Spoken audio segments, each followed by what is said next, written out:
glória. Aleluia. Glória a Deus. Cumprimento os irmãos com a paz do Senhor. Amém. Vocês estão bem? Graças a Deus. Graças a Deus. Graças a Deus a oportunidade que é o Senhor que nos concede. Mais um dia de vida. Verdade. Eu costumo orar pela manhã. Senhor, abençoa este dia. Que não seja apenas para o meu proveito. Porque nós temos planos, sim ou não? Sim. Às vezes a gente vai dormir cheio de plano e projetos para o dia seguinte. Mas aí eu apresento ao Senhor para que seja tudo para a glória do nome dele. Aleluia. Aleluia. E se tem uma coisa que Deus gosta, é de ser glorificado. É verdade. Aleluia. Vamos colocar de pé mais um minutinho, irmãos. Senhor Deus maravilhoso e bendito, graças te damos, Senhor, por mais esta oportunidade. Cá está, meu Deus, a tua santa palavra. Palavra, meu Pai, de entendimento, palavra de conhecimento. Tua palavra nos afirma dizendo: crescei na graça e no conhecimento de nosso Senhor Jesus Cristo. Pai querido e amado, tua palavra também nos afirma que pela falta do conhecimento o povo perece, Senhor. Pai querido e amado, e nós te pedimos mais uma porção, meu Pai, da tua sabedoria que vem através da tua palavra sobre nós. Abençoa, meu Pai, o nosso entendimento. Abre ele, Senhor. Abre os nossos corações também para que seja guardada a palavra na tábua do nosso coração. Salmo 119 afirma dizendo: guardei a tua palavra, escondi a tua palavra no meu coração para não pecar contra ti. Pai querido e santo, seja assim, meu Deus. Honra e testifica a fé de cada irmão e de cada irmã que deixou por alguns momentos o seu confortável lar para estar aqui, meu Deus, mesmo cansado, muitas vezes afadigado do dia, mas está aqui, meu Deus, para dedicar-se, meu Pai, ao teu reino, Senhor. Pai querido amado, seja assim, no nome santo do Senhor Jesus, para a glória do teu nome. Amém. Graças a Deus. E exclama logo o nome do Senhor Jesus.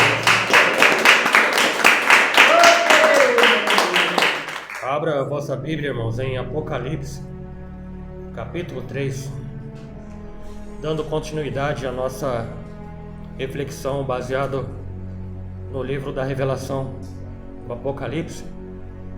Hoje nós vamos estudar a carta para a igreja que se encontra em Filadélfia. Apocalipse capítulo 3, a partir do versículo 7. Todos encontraram? Glória a Jesus. Diz assim a palavra do Senhor: e ao anjo da igreja que está em Filadélfia escreve: isto diz o que é santo, o que é verdadeiro, o que tem a chave de Davi, o que abre e ninguém fecha, e fecha e ninguém abre. Eu sei as tuas obras. Eis que diante de ti uso uma porta aberta, e ninguém a pode fechar. Tendo pouca força, guardaste a minha palavra, e não negaste o meu nome. Eis que eu farei aos da sinagoga de Satanás, aos que se dizem judeus e não são, mas mentem, eis que eu farei que venham e adorem prostrados a teus pés, e saibam que eu te amo. Como guardaste a palavra da minha paciência, eu também te guardarei da hora da tentação que há de vir sobre todo o mundo, para tentar os que habitam na terra. Eis que venho sem demora. Guarda o que tens, para que ninguém tome a tua coroa. A quem vencer, eu farei coluna no templo do meu Deus, e dele nunca sairá. E escreverei sobre ele o nome do meu Deus e o nome da cidade do meu Deus, a nova Jerusalém, que desce do céu do meu Deus, e também o meu novo nome. Quem tem ouvidos, ouça o que o Espírito diz às igrejas. Até aqui. Amém. Amém. Glória a Deus. Pode se assentar glorificando o nome do Senhor. Seja Deus. Aleluia. É muito forte. Eita. Bom, a introdução nós já demos cerca de 4 semanas atrás. que o livro do Apocalipse não é nada sensacionalista, como muitos acham ou até interpretam erroneamente. Se fosse, no caso não é, um livro com histórias sensacionalistas, elas geralmente causariam medo. Você veja, por exemplo, os noticiários de sucesso hoje em dia, os que se dizem telejornais. A última coisa que vai ter é uma notícia interessante e útil. Vai ter o quê? Aquilo que atrai audiência, aquilo que atrai ibope. E cá entre nós, o povo gosta de uma tragédia, sim ou não? Sim. Isso chama-se sensacionalismo. Nossa, que não sensacional de algo que é muito bom. É o sensacionalismo. É pegar algo, colocar aquele bocado de fermento. No caso do noticiário, pega-se algo que é ruim, põe fermento. Aí o que é ruim fica pior ainda, porque a mídia espalha. E se tem uma coisa hoje em dia que se espalha rapidamente, essa ferramenta chama-se mídia. E não deve acontecer no nosso meio, irmãos. Principalmente quando se diz, principalmente quando se trata da palavra de Deus. Muitos, se eu perguntar, você já leu o livro do Apocalipse? Deus me livre. Como assim? Por quê? Não, porque eu tenho medo. Medo do quê? Não, é porque dizem. Então, irmão, mas você está errado. Você está indo pelo que dizem, sendo que você não sabe se é verdade o que estão dizendo. É como alguém que, por exemplo, eu gosto de jiló. Minha bela esposa fez uma baciada de jiló, glória. Mas alguém que eu ofereceria jiló, alguém que só de ouvir o nome já faz cara feia. Não gosto. Ô irmão, mas você já comeu? Não. Ora, como é que você não gosta se você nunca comeu? Então não tem, irmãos, como alguém não gostar de algo que não provou.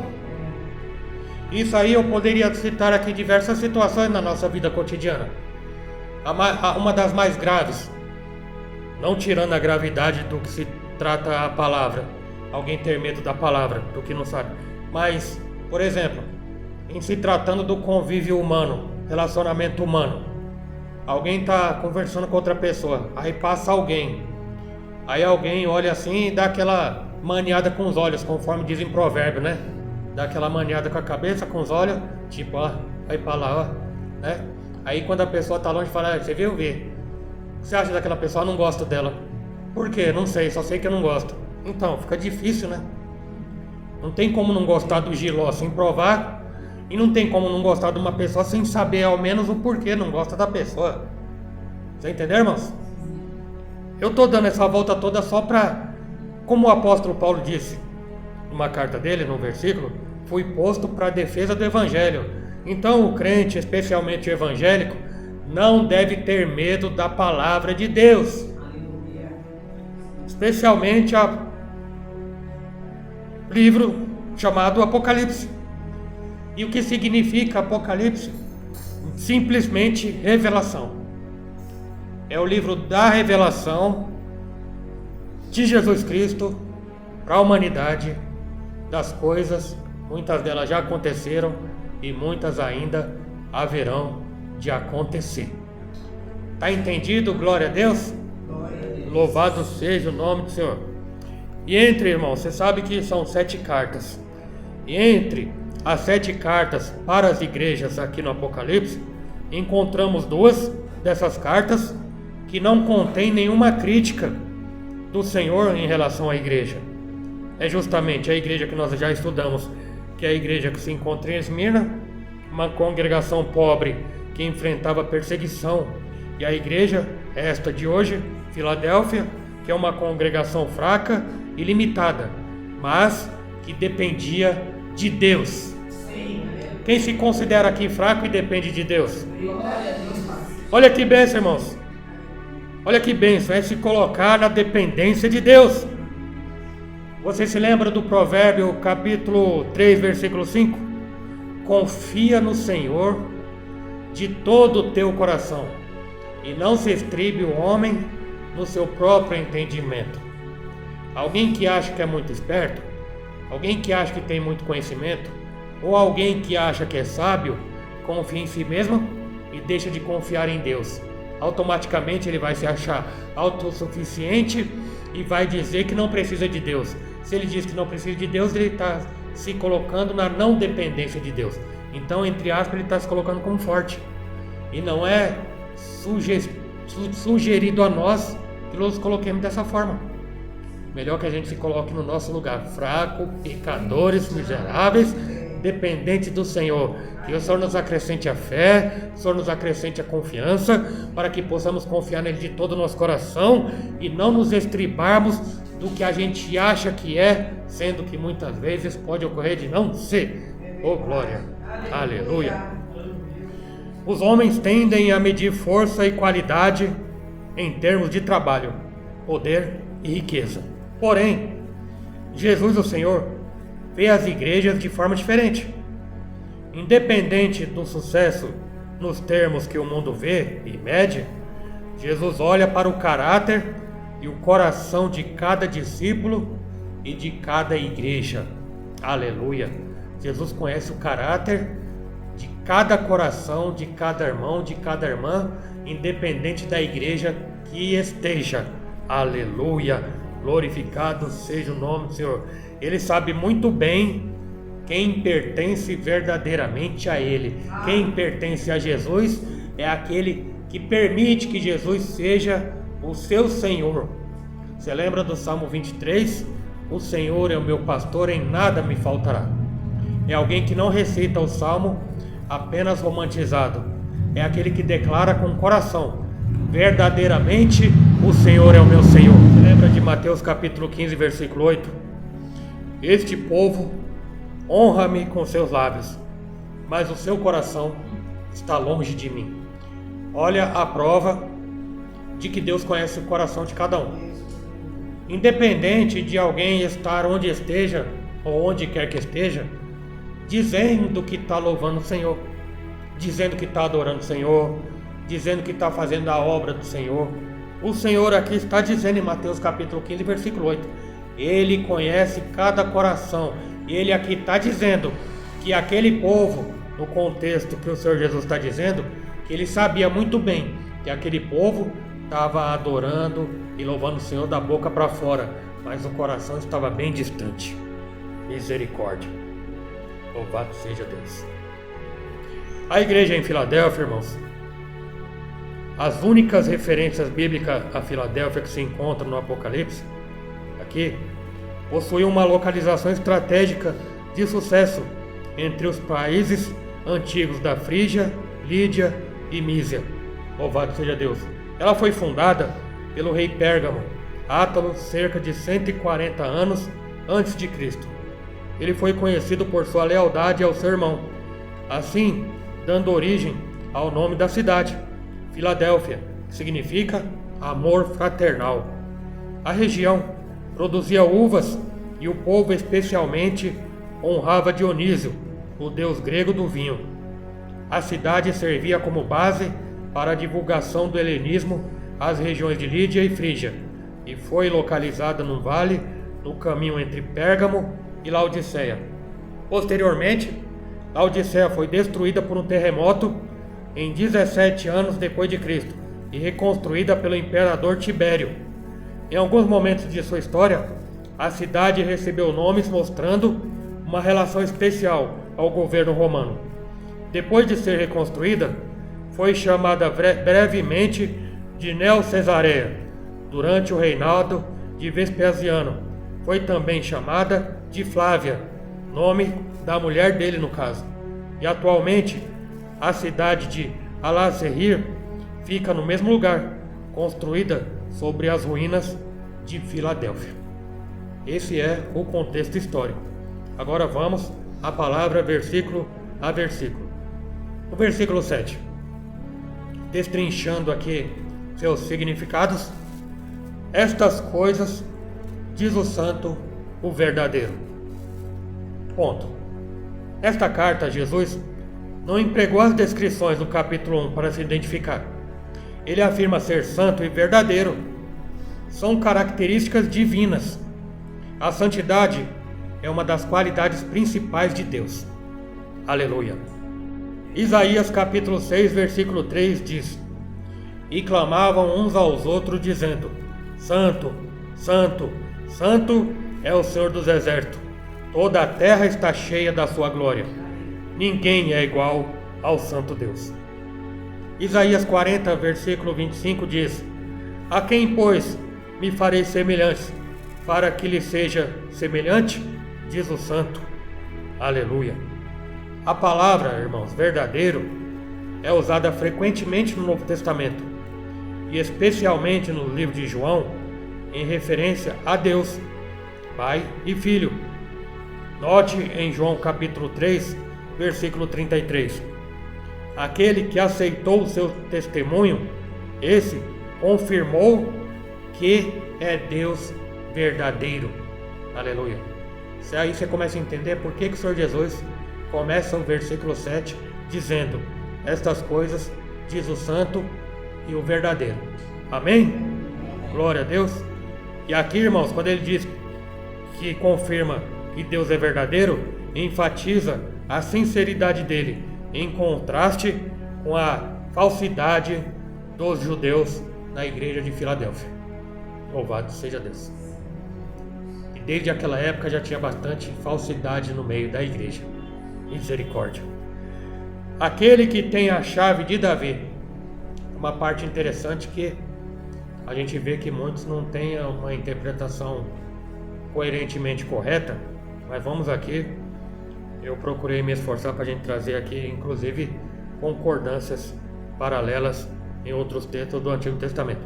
Aquele que tem a chave de Davi, que abre e ninguém fechará, e que fecha e que ninguém abrirá. Isaías capítulo 22, 20. Olha que interessante. E será naquele dia que chamarei a meu servo Eliaquim, filho de Hilquias, e revesti-lo-ei da tua túnica, e esforçá-lo-ei com o teu talabarte, e entregarei nas suas mãos o teu domínio, e ele será como pai para os moradores de Jerusalém e para a casa de Judá. E porei, veja só no versículo 22 de Isaías 22, e porei a chave da casa de Davi sobre o seu ombro, e abrirá, e ninguém fechará, e fechará, e ninguém abrirá. Aleluia. E fixá-lo-ei como a um prego em um lugar firme, e será como um trono de honra para a casa de seu pai, e dele penderá toda a glória da casa de seu pai, e os renovos e os descendentes, todos os vasos menores, desde as taças até as garrafas. E naquele dia, diz o Senhor dos Exércitos, o prego pregado em lugar firme será tirado, será arrancado e cairá, e a carga que nele estava se desprenderá, porque o Senhor o disse. Aleluia, glória a Deus. E esta linguagem, irmãos, vem de Isaías, onde a autoridade sobre Jerusalém e sobre Judá é transferida a esse homem chamado Eliaquim. A chave representa a autoridade e poder, e Jesus, como descendente real de Davi, controla o acesso ao reino de Deus. Aleluia. Ele abre, é ele que abre, é o Senhor Jesus que tem a chave, é ele que controla o acesso ao reino. É Jesus que controla o acesso ao reino. Apenas, única e exclusivamente Jesus que controla o acesso ao reino, porque Ele tem a chave. Aleluia! Glória a Deus! Oh, maravilha! Aleluia! É Ele que abre e ninguém é capaz de fechar. E Ele que fecha e ninguém consegue abrir. Louvado seja o nome. Abrindo um parente aqui, eu lembro da arca de Deus feita por Noé. Muitos falam que é a arca de Noé. Não, é a arca de Deus que Noé fez para serviço de Deus. Quando todos os animais entraram na arca, como é que aqueles animais entraram lá? Só Deus, né, irmão? Que vieram de dois em dois educadamente. Se fossem seres humanos ia ter uma bagunça terrível, com certeza, né? Mas os animais vieram um atrás do outro bonitinho, né? Pode rir, irmãos, a gente sabe que a gente é assim. quando entrou todos que Deus determinou que estivesse dentro da arca, fechou-se a porta. Tem um significado apocalíptico, que vai ter um dia que o Senhor vai pegar a chave e vai trancar a porta, e ninguém vai conseguir abrir. Então a arca foi fechada, quem estava dentro não podia sair, e quem estava fora desesperadamente bateu, mas não abriu. Sim, história dizem que muitos homens, quando viram que a pregação de Noé era verdade, eles foram desesperados para aquela embarcação que eles falaram que era loucura. Abre, abre, queremos entrar. Já estava fechada. Incrivelmente, foi alguém divino ali, eu arrisco dizer que foi o Espírito Santo, que vedou a porta com betume para não infiltrar a água. Oh glória! Ou seja, lacrou, já era. Só vai abrir depois, quando as águas baixarem. Louvado seja Deus. Significa, irmãos, que nós estamos no tempo da graça. E a porta está escancarada. A porta da graça está aberta. Arrependei-vos enquanto é tempo, porque todos que estão vivos nesse exato momento estão, sim, Senhor, tendo a oportunidade de se arrepender e confessar seus pecados e entrar no reino de Deus por intermédio de Jesus, que tem a chave, que a porta está aberta por enquanto. Louvado seja Deus. Porém, contudo, entretanto, todavia, haverá um dia que essa porta vai fechar. Você lembra das 10 virgens? Correram para a porta, mas a porta estava fechada. Senhor, abre-nos. Ele disse lá do outro lado da porta: não vos conheço. Misericórdia. Já pensou que coisa terrível? Pois é, né, irmãos? Louvado seja Deus, né? Glória a Deus. Conheço as tuas obras. Esse trecho do versículo deveria nos causar constrangimento. Porque quando o Senhor diz que conhece as obras, irmãos, Ele não está dizendo que conhece as nossas obras como igreja, obras eclesiásticas. Não. Ele está dizendo que conhece nós mais do que nós mesmos. É isso que Ele está querendo dizer. Conheço vocês muito bem, viu? E não adianta querer se esconder dentro de si mesmo. Não. Porque o Salmo 139 vai dizer: se eu for para debaixo da cama, lógico que não está sendo Salmo 139, né? 139. Se eu for para o mais profundo abismo, não vai adiantar, porque o Senhor vai estar lá. E se eu for para o mais alto céu, surpresa, estou aqui também. Não vai adiantar não, irmão. Não adianta. E tem ser humano achando que pode se esconder de Deus. Conheço as tuas obras. Aqui, irmãos, esse termo, como afirmam todas as 7 cartas, Jesus conhece de primeira mão as obras dos cristãos. Não somente em Filadélfia, não somente nas igrejas, mas Jesus conhece tudo e todos. Ô glória! Veja em 1 João capítulo 3, versículo 20. Sabendo que, se o nosso coração nos condena, maior é Deus do que o nosso coração, e conhece todas as coisas. Olha a prova de que Deus também conhece o nosso coração. Continuando no versículo 8. Tenho posto diante de ti uma porta aberta, a qual ninguém pode fechar. Antes de falar das obras deles, da igreja, Jesus já oferece encorajamento a esses discípulos. Mesmo sendo servos fiéis, eles se sentiram fracos e talvez incapazes de cumprir bem seus deveres ao Senhor. Jesus queria assegurá-los de sua fidelidade para com seus servos.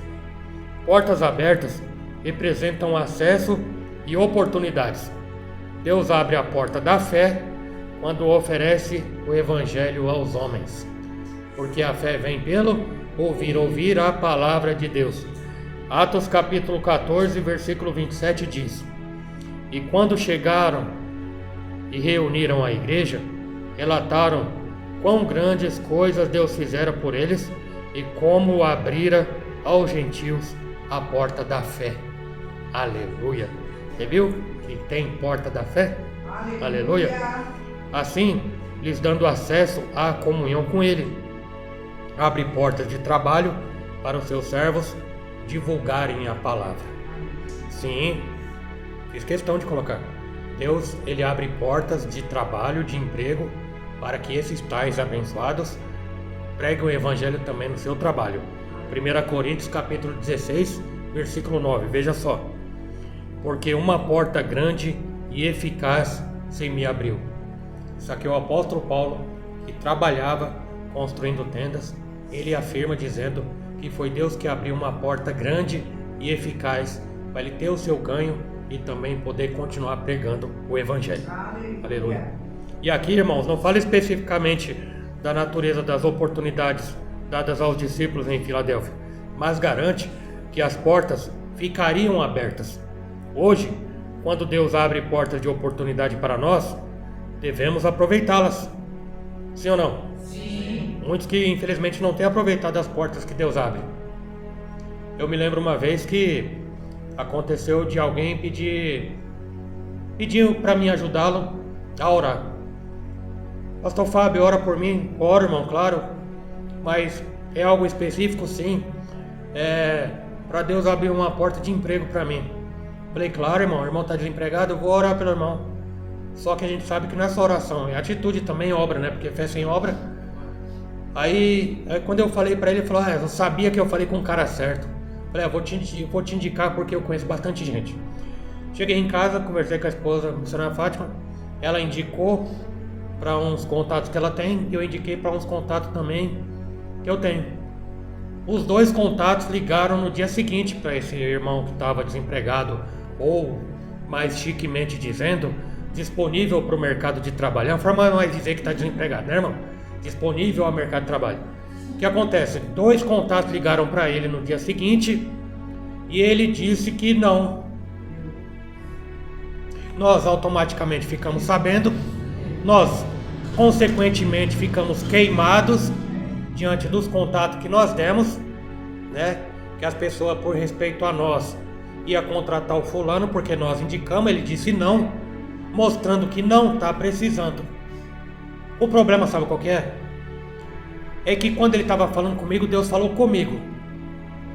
Eu não falei para ele na hora porque ele se diz um obreiro da casa do Senhor. Deus falou para mim, eu vou abrir uma porta de oportunidade para ele, só que essa porta aos olhos dele é pequena. Só que a palavra de Deus diz, aquele que me honrar no pouco será colocado no muito. Ligaram para ele um trabalho, porque na verdade ele não queria trabalho, ele queria emprego, é diferente. Era uma porta de trabalho, era um trabalho, um cargo menor, para consequentemente e obviamente ganhar um salário menor. Só que pregador da palavra, que não tem o verdadeiro conhecimento pela fé da palavra, não aceita, não sabe que Deus coloca no pouco, para se ele honrar, Deus coloca no muito. Oh, maravilha! Perdeu a oportunidade. Sim ou não? Sim. Perdeu. É lamentável, fiquei triste. É bom que não pede mais. Porque às vezes a gente começa a entender, né? Porque tem gente que... Tá bom, irmão, agora vamos orar. A gente não vai deixar de orar. Mas indicar, no caso, não vou mais não. Nesse caso, não. Né? Porque eu tenho uma reputação a zelar também. Que não é nem minha, é do Senhor. Aleluia. Aleluia. Glória a Deus. Tiago 4, versículo 17. Aquele, pois, que sabe fazer o bem não faz, comete pecado. Ora, eu podia fazer o bem por irmão. Eu fiz. Mas ele não aceitou o bem. E agora, cada um por si, né? Se vira que você não é tatu. Não é quadrado, se vira. Como dizia a minha querida mamãe. Continua no versículo 8. Que tens pouca força. Fraqueza, irmãos, nem sempre sugere pecado. Há quem faça esse paralelo.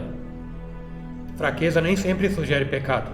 Jesus não condena essa igreja por nenhum erro, mas diz que ela tinha pouca força. Pode ser que fossem poucos em número, ou de outra maneira, limitados em capacidade. Quando reconhecemos as nossas próprias limitações e fraquezas, devemos confiar mais em Deus e depender da sua força. E é a segunda vez que a gente fala, somos fracos, dependentes de Deus. Em relação a Deus, tá, irmãos? Aleluia. A palavra de Deus diz assim, porque a gente não pode ficar entronizando, introjetando que somos fracos, senão a gente não faz nada também. Diga o forte. Diga o fraco, eu sou forte. Você lembra? Diga o fraco, não é onde? Diga o fraco, eu sou forte.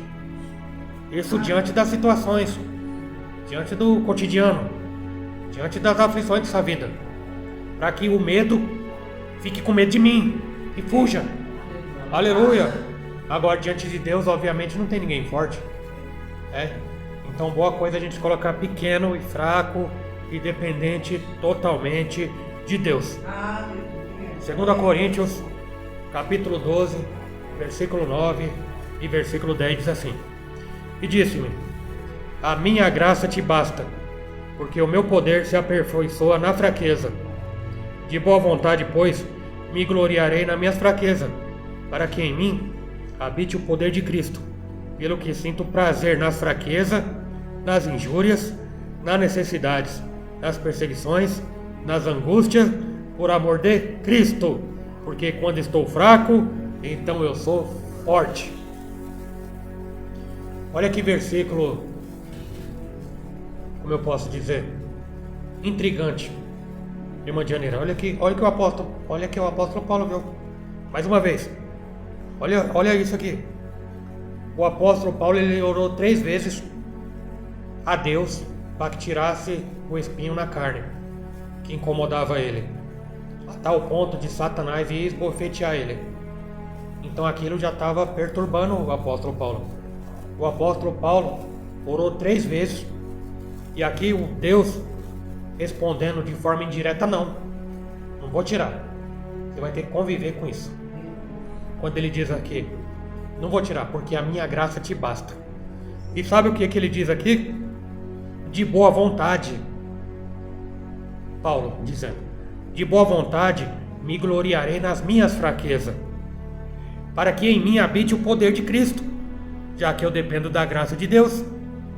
Pelo que sinto prazer nas fraquezas, nas injúrias, nas necessidades. Como é que alguém sente prazer nas perseguições, nas angústias? Por amor de Cristo.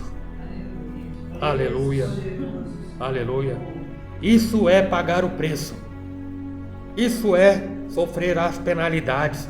Isso é calcular o preço de se aceitar e servir a Deus verdadeiramente, irmãos. Porque quando estou fraco, então eu estou forte. Aleluia. Continuando aqui o versículo 8: Entretanto, guardaste a minha palavra e não negaste o meu nome. Apesar das limitações da igreja em Filadélfia, ela se mantinha fiel. Quem aqui, embora tenha limitações, se mantém fiel a Deus? Ela guardava a palavra de Jesus. Nós temos guardado a palavra de Jesus. Aleluia. Ele veio ao mundo e revelou a sua palavra e nos julgará no último dia. Veja em João 12:48. Quem me rejeitar a mim e não receber as minhas palavras, já tem quem o julgue. A palavra que tenho pregado, essa o há de julgar no último dia. Glória. Esta nova aliança entrou em vigor após a morte de Jesus. Veja em Hebreus capítulo 9, 15 ao 17. Hebreus 9, 15 ao 17. E por isso é mediador de um novo testamento, para que, intervindo a morte, para a remissão de transgressões que havia debaixo do primeiro testamento, os chamados recebam a promessa da herança eterna, porque onde há testamento é necessário que intervenha a morte do testador, porque um testamento tem força onde houve morte, ou terá ele algum valor enquanto o testador vive. Você vê, né? Tudo faz sentido quando a gente começa a entender a palavra. Devemos, irmãos, obedecer à lei perfeita da liberdade que Jesus nos deu. Tiago 1:25. Aquele, porém, que atenta bem para a lei perfeita da liberdade e nisso persevera, não sendo ouvinte esquecido, mas fazedor da obra, esse tal será bem-aventurado no seu feito. Irmãos, fico alerta para nós não sermos leitores, nem menos ouvintes esquecidos. Amém? Louvado seja Deus. Esses irmãos na igreja de Filadélfia, eles defendiam o nome de Jesus e não o negaram. Glória a Deus. Versículo 9, que fala sobre a sinagoga de Satanás. Existia uma sinagoga de Satanás, ou seja, uma congregação de falsos judeus. O que significa a sinagoga de Satanás? Congregação ou ajuntamento, porque congregação significa ajuntamento. Congregação de falsos judeus, que também tinha em Esmirna. Sabemos do livro de Atos que as primeiras perseguições da igreja, tanto em Jerusalém como na Ásia, foram feitas por judeus. A igreja em Filadélfia sofreu também por causa desses falsos judeus. Eis que farei vir e prostrar-se aos teus pés e conhecer que eu te amei, ou que eu te amo, no versículo 9. Apesar de serem fracos, os discípulos em Filadélfia ficariam do lado do vencedor, seriam exaltados acima dos seus inimigos. Aleluia. Por exemplo, veja em Isaías 60:14. Também virão a ti, inclinando-se, os filhos do que te oprimiram, e prostrar-se-ão à planta dos teus pés todos os que te desprezaram, e chamar-te-ão cidade do Senhor, a Sião do Santo de Israel. Aleluia. Se a gente entende, irmão, isso aqui é uma injeção poderosa de ânimo e de fé. Não se trata de uma fé vingativa não, tá, irmãos? A gente tem que tomar cuidado com isso. Porque se tem uma coisa que Deus gosta, é de honrar e testificar a fé do seu discípulo. Porque inimigo não nos falta, sim ou não? Sim. Pessoas que querem ver a nossa ruína, são muitos? Infelizmente, frequentemente acontece de serem muitos. Dizem que estão torcendo por nós. Dizem que estão torcendo pelo nosso casamento. Dizem que querem o bem da nossa família. Dizem que querem o bem dos nossos filhos. Diz que quer que a gente troque o carro por um melhor do ano que vem. Tudo mentira. Tudo mentira. Falsidade. Falsidade. Então, irmão, você vê que aqui, muitas vezes, Deus, Ele gosta de testificar a fé, para que também se cumpra aquela parte do Salmo 23, onde diz, como é que diz? Sobre prepararei uma mesa perante ti na presença dos teus inimigos. O que é isso aí? Exaltação. E muitas vezes a gente fica calmo, tranquilo, na medida do possível ou do impossível, sabendo que a justiça ela vem de Deus. Muitas vezes a nossa indignação com o nosso emocional pode fazer com que a gente peque, colocando a mão onde não é para colocar. Mais uma vez dizendo, a justiça vem do justo. A vingança pertence a Deus. Muitas vezes, irmãos, eu entendo perfeitamente, porque eu também sou ser humano, amém? Amém. Muitas vezes a gente fica com raiva, indignado, a gente às vezes quer pôr a mão, quer falar, quer espernear, mas a nossa fé, a nossa confiança não permite que a gente coloque a mão, porque se a gente colocar a mão, Deus tira dele, e a gente não quer que Deus tire a mão. Sim. Hebreus capítulo 10, 31 diz, e meu inimigo devia morrer de medo disso. Horrenda coisa é cair na mão do Deus vivo. Aleluia. E aí, quando alguém te tocar, só olha pra cima e fala aí Senhor, você viu, né? Pega lá a bacia com água, faz igual aquele rei lá, lava as mãos e deixa que o Senhor trata ali, amém? Isso conforta o nosso coração e nos livra de problemas. Ninguém quer problema, né? Não. Glória a Deus. Então deixa que nesse caso, por fé, irmãos, por fé, mantenha-se na presença de Deus. Não negue o nome de Deus. Coloque-se na dependência de Deus. Seja obediente à palavra de Deus na medida do possível, irmãos. Tudo impossível, mais ou menos. Mais uma vez eu digo que Deus ele vai entrar na causa. Ele entra sim, Senhor. Eu estou falando do que eu vivo até hoje. Cada virgulinha, irmã. Cada virgulinha, às vezes a gente chora, às vezes a gente lamenta. Muitas vezes eu fico triste, atualmente eu fico triste com pessoas que estão pagando pagando por ter tocado onde não era para ter tocado, por ter falado que não era para ter falado. E aí vai ser pago até o último centavo. Porque Deus é Deus. E muitos brincam com esse Deus. Mais uma vez dizendo, não se trata de evangelho de vingativo não, tá bom? E nem daquela, eu tenho um dono. Não sei. Pois é, então seja mesmo propriedade exclusiva do Senhor. Glória a Deus. Louvado seja Deus. Os servos fiéis e vitoriosos podem reinar com Cristo sobre as nações, mas a glória e a adoração ainda pertencem totalmente ao Senhor. E esta honra serviria de prova do amor de Jesus para com os seus seguidores. Os falsos judeus os odiavam, mas o Senhor Jesus Cristo os amava. Embora alguém te odeie, Jesus te ama.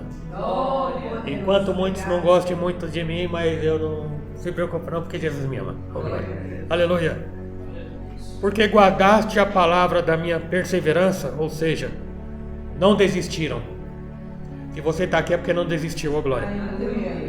A perseverança é uma qualidade daquele que persiste. Perseverança é a qualidade daquele que persiste e não desiste. Aleluia.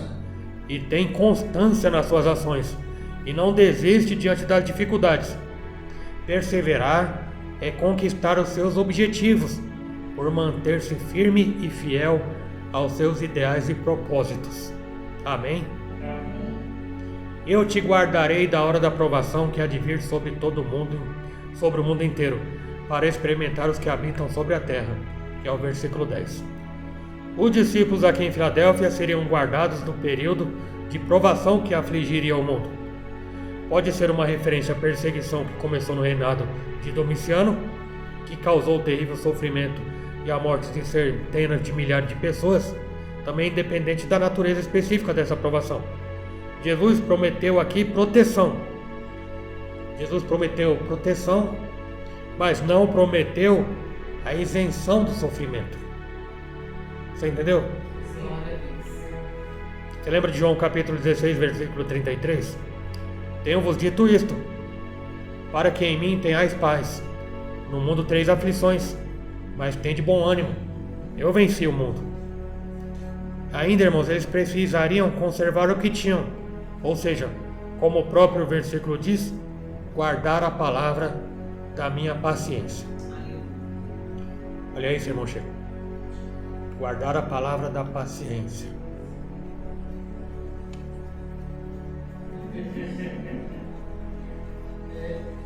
É um pouco complicado, né?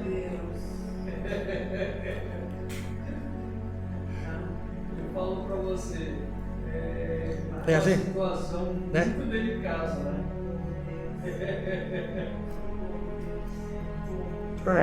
Tô querendo me deixar louco. Tem situações que é difícil, né, mano? Só Deus, né? É aquele ditado, só Jesus, né? Meu Deus do céu. Paciência é exercitada, irmão.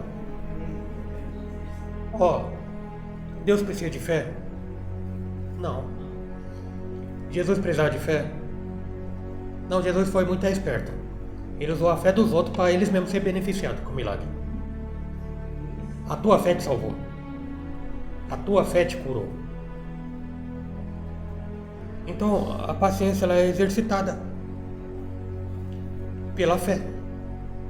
Ora, se Deus não precisa de fé, por que Hebreus 11:5, Hebreus 11:6 diz: sem fé é impossível agradar a Deus? Deus não precisa de fé, mas eu preciso ter fé para agradar a Deus. Agora, se eu quero ter paciência e confiança agrada a Deus. Porque o versículo que nós lemos de 3:5, confia no Senhor de todo o teu coração, eu vou precisar da fé. Consequentemente, para ter paciência, eu tenho que ter fé. Mesmo rangendo o dente. Mano. É verdade.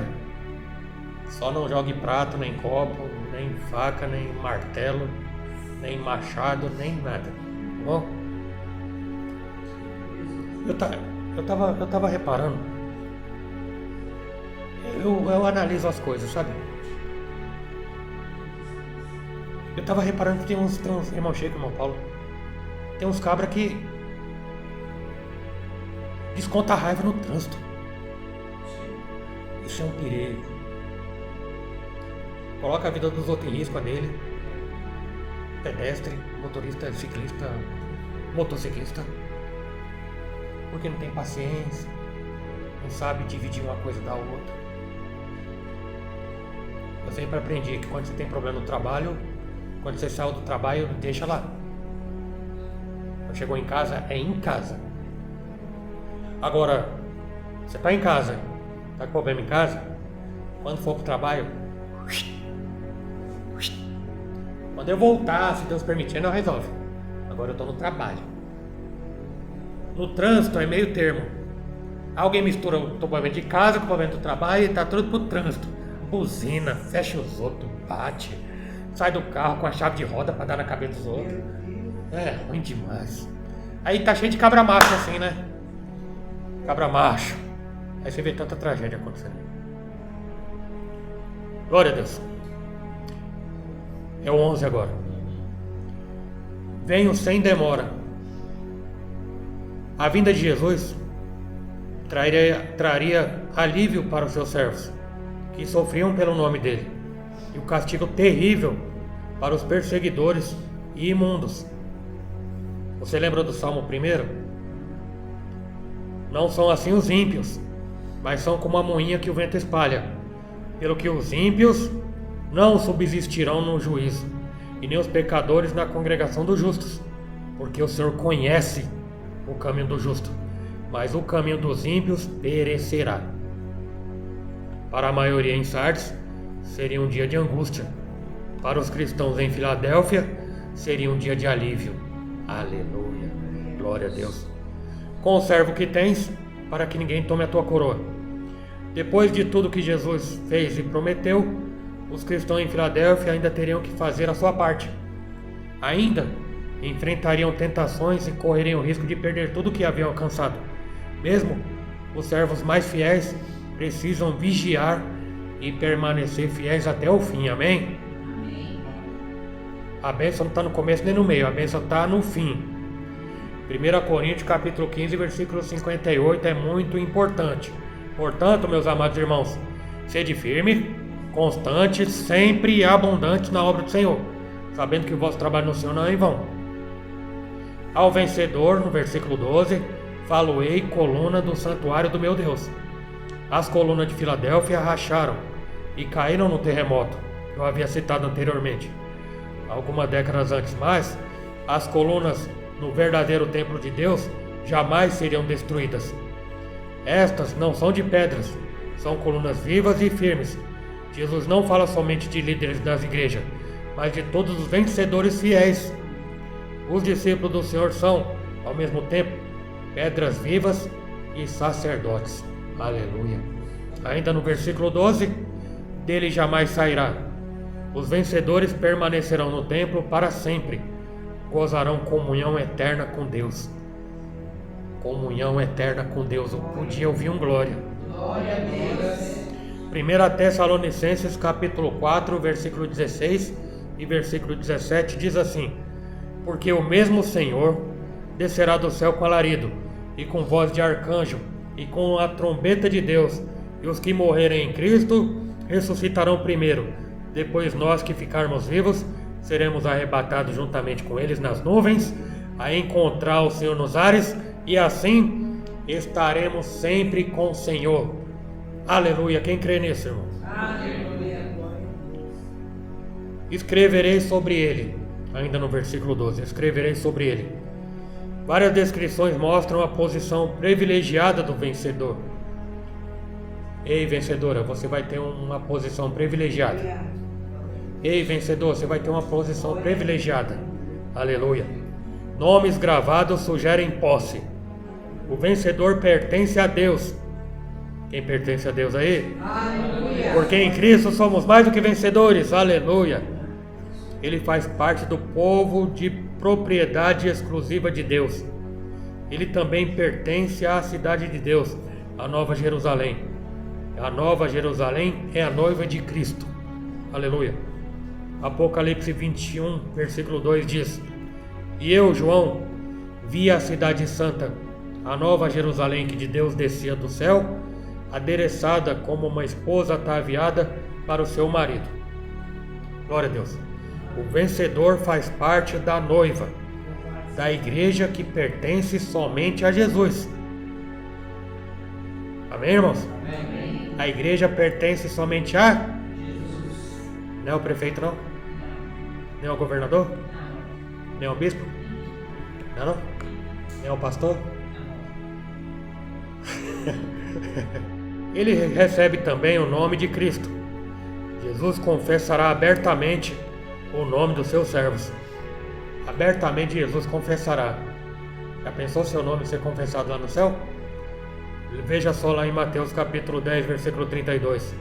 Portanto, qualquer que me confessar diante dos homens, eu o confessarei diante do meu Pai que está no céu. Louvado seja o nome do Senhor. Quem tem ouvidos ouça. No versículo 13, Jesus viria logo para castigar e salvar. É importante ouvir a mensagem e estar preparado. Tudo chega nesse denominador comum. É estar preparado, irmão. É estar preparado, irmã, para quando Jesus voltar para cada um de nós. Seja no arrebatamento pessoal ou seja no arrebatamento coletivo da igreja. Temos que estar preparados. Mais uma vez está falando sobre as 10 virgens. 5 estavam preparadas com a lamparina acesa. E outras 5 estavam preparadas e 5 estavam despreparadas. As que estavam despreparadas não entraram pela porta. As que estavam preparadas passaram pela porta. E aqui é a mesma coisa. Conclusão. Como identificar uma igreja boa? Seria a maior? A mais ativa? A mais conhecida? A mais rica? Certamente Jesus julga por critérios diferentes dos nossos. Ele pode ver uma igreja pobre ou fraca como uma congregação fiel, dedicada e perseverante. Aleluia. Ao invés de tentar impressionar os homens, devemos nos dedicar ao desenvolvimento do caráter que agrada a Deus. Aleluia. Amém, irmãos? Amém. Espero que essa palavra tenha um bom proveito para a tua vida. E as palmas louvam o nome do Senhor Jesus.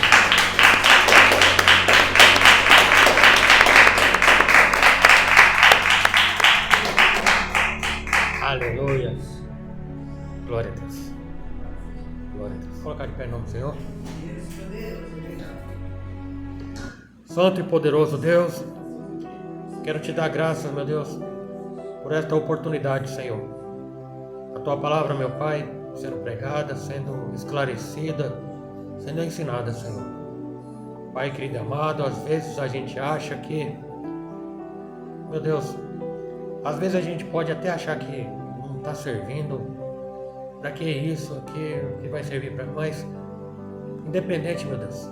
O Senhor é que, quando a gente se coloca, meu Pai, à disposição, meu Deus, investindo nosso tempo, porque na tua presença a gente nunca perde tempo. O Senhor entra, meu Pai, em causas, situações, e eu creio, meu Pai, fortemente nisso, Senhor. Pai querido e amado, peço tua bênção, meu Deus, esta noite, o restante dela, a madrugada, o descanso, o dia de amanhã apresentamos a Ti, Senhor, permitir. Livra-nos, meu Pai, de todo mal. Protege-nos, meu Pai, do homem violento, sanguinário, roubador, furtador, sequestrador. Livra-nos da violência, meu Pai. Livra-nos dos males, das doenças, das infecções, dos mosquitos, das viroses, das bactérias, das infecções. Livra-nos, meu Pai, de todos os males. São muitos centenas de milhares de males que nos rodeiam. Livra da bala perdida, livra do acidente doméstico, acidente de carro, de moto. Livra-nos, meu Pai, tanta coisa, meu Pai. Se a gente fosse enumerar, ia faltar, meu Pai, tempo. Mas eu te peço, meu Pai, dá ordem aos teus anjos a nosso respeito, para nos guardarem, meu Deus. Nós também, meu Pai, que estamos aqui, nós estamos representando respectivos familiares. Seja a tua bênção sobre eles também, meu Deus. Abençoa-os, ó Pai, onde quer que eles estejam, meu Deus. Dai livramento, Senhor. Se tiver alguém, meu Pai, nossos familiares fora do caminho, meu Deus, como algum da minha família, meu Pai, que está ainda preso na idolatria, eu creio, meu Pai, que o Senhor é fiel, meu Pai, que trabalha, Senhor. Trabalha, meu Pai, em nome do Senhor Jesus, para que venham, não para a igreja dos evangélicos, mas que venha para o teu caminho, Senhor Jesus, para o caminho do verdadeiro evangelho, para a salvação das suas almas, Senhor. Pai, eu te peço, em nome do Senhor Jesus, muito obrigado, Senhor, é o que eu te peço. Aceita a nossa gratidão nesta noite, em nome santo do Senhor Jesus. Amém. Pai nosso que está no céu, santificado seja o teu nome, venha o teu reino, seja feita a tua vontade, assim na terra como no céu. O pão nosso de cada dia nos dai hoje. Perdoa as nossas dívidas, assim como nós perdoamos nossos devedores. Não nos deixes cair em tentação, mas livra-nos do mal, pois teu é o reino, é o poder, a honra e a glória, a todos sempre. Amém. Pega a tua mão e receba a bênção do Senhor. Que o grande amor de Deus, o nosso Pai, a graça do nosso Senhor e Salvador Jesus o Cristo e as doces consolações do Santo Espírito de Deus seja convosco, não somente hoje, mas para todos sempre. Todos que creem diz amém. Se Deus é por nós, Quem será contra nós? E operando Deus, Quem impedirá? que Deus abençoe no nome santo do Senhor Jesus.